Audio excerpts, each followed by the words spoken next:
Ortho, Meta और para समावयवी, ये पढ़े थे ना।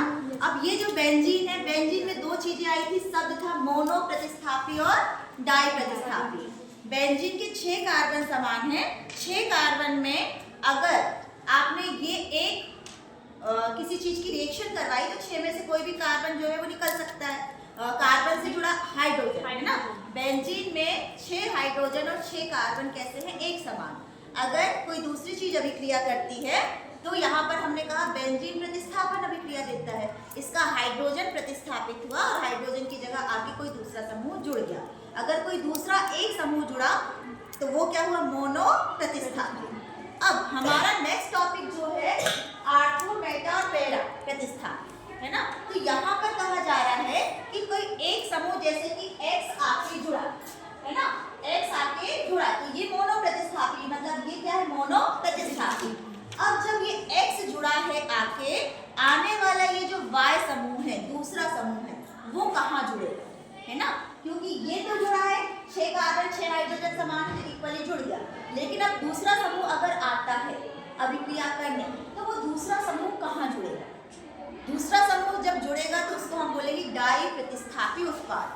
लेकिन डिपेंड करता है कि जब एक समूह जुड़ा है तो वो दूसरा समूह आके कहाँ जुड़े, क्योंकि इसके सापेक्ष कितनी कंडीशन है, ये 1 नंबर, 2, 3, 4, 5 और 6, ठीक है।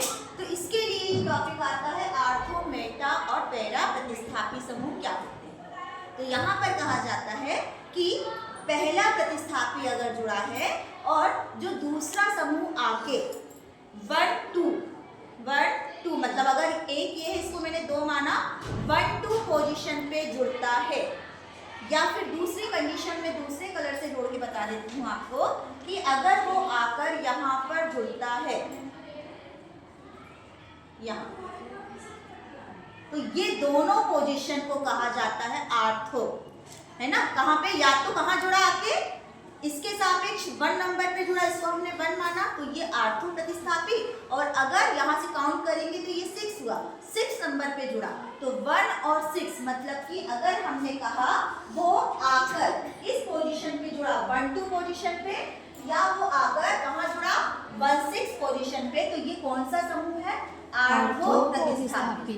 मतलब आने वाला जो समूह है वो 2 नंबर पे या 6 नंबर पे जुड़ता है 1 के सापेक्ष, तो हम बोलेंगे आर्थो प्रतिस्थापी, या आर्थो एक्चुअली शब्द यूज होता है आर्थो समावयवी, ये क्या है, समावयवी।